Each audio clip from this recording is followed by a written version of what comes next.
Ayun, hello beautiful. So, ito yung aking cactus pot na neglected. Others died na nga. Ayan, so, antsaka na niya. Pero, mas nagpa-flower yung mga, ano dito, mga gymnocalycium na nakatanim dyan. So, ito nga, oh, diba? Ang bongga nung kanyang flower buds. So, ayan, meron tayong pumila ba tawag dyan? Ayan. Tapos, may mga pups ng mga gymnocalycium. Tapos may kristatang sunog. Ayan, okay naman siya. Malaki naman siya dyan. Tapos yung magnifico na cactus. Hindi na siya nag-flower. Siguro kailangan na din lagyan ng pataba to kasi hindi ko na nga siya masyadong naalagaan. Tapos meron ditong mga mirium. Flower sila. Ayan, mas madami silang flower. So yun, I've been thinking na pintura to kasi ang pangit na niya. Kasi pang bonsai talaga to. So, sa side na to, makulimlim.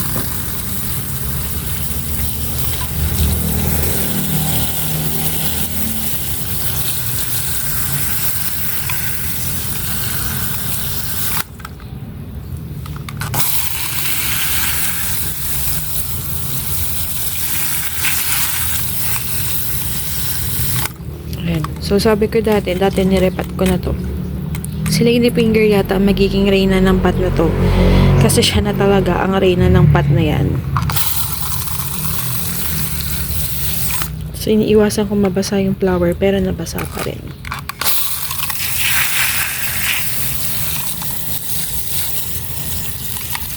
So, yan ang aking mga neglected cactus.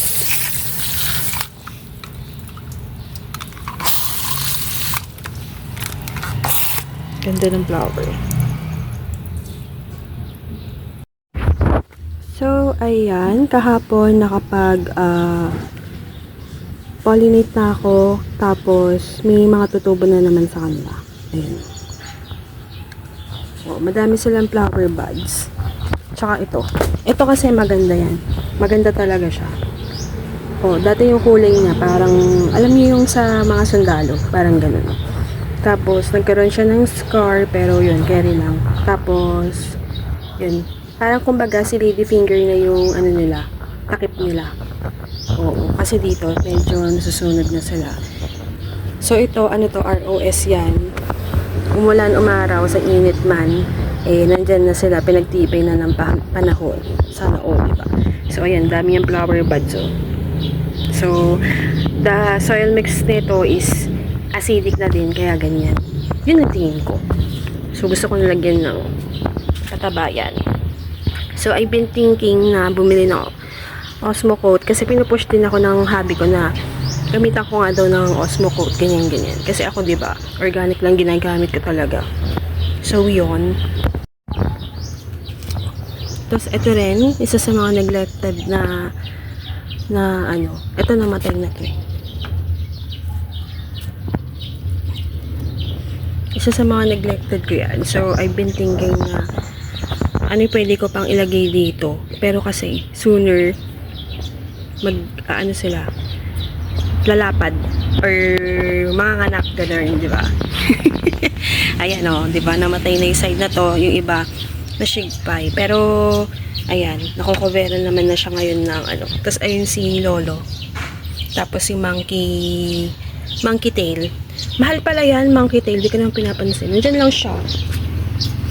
Tapos yun, nakabit ko na yung binili kong shaded net. And medyo bad trip ako kasi sabi 70% but it's not 70%. Parang mga nasa 40 lang kasi before, ito yung nabili ko. Chinek ko kasi yung una. Syempre, binalikan ko yung binilan ko nito pero sabi wala na daw. Tapos, yun. So, ito kasi, 70% talaga siya. Tsaka makapal siya. Mahirap siyang i-fold. Ito kasi, madali lang siya. O, diba? Ito, medyo matigas siya. Tsaka, yun. 70%. Tapos, tinahilang din namin yan kasi yung gupit nila is pahaba. So, ayun. So, syempre, nireklamo ko yan sa seller. Nireview ko na hindi, hindi 70%. So, ako kasi, Ganun talaga ako kaprangka. Prangka talaga ako sa totoong buhay. Tsaka pagka ayoko sa tao, ayoko din talaga. Kaya huwag kayo nagpa-favoritism. Charet. Ayan. So, dito marami na silang flower bud. And maganda ngayon na maglagay ng pataba. Kasi, blooming season na nila. So, ayun. Ayun. And ayun. Ayan. So, ito maganda.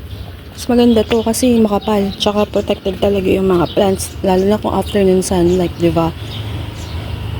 So, yun. Ito pa pala. Meron pa pala akong isang neglected na cactus. So, yan. Ito yung isa ko sa mga neglected cactus. Pero, ayun, blooming din sila. Yun lang, nadadry talaga yung yung flower bud nila. Ewan ko ba. Kaya, nagpo-pollinate na ako agad. Ayan, magulo na nga ang buhay nila. So, ayun. Hopefully soon, makapag-ayos-ayos din talaga. Ayan.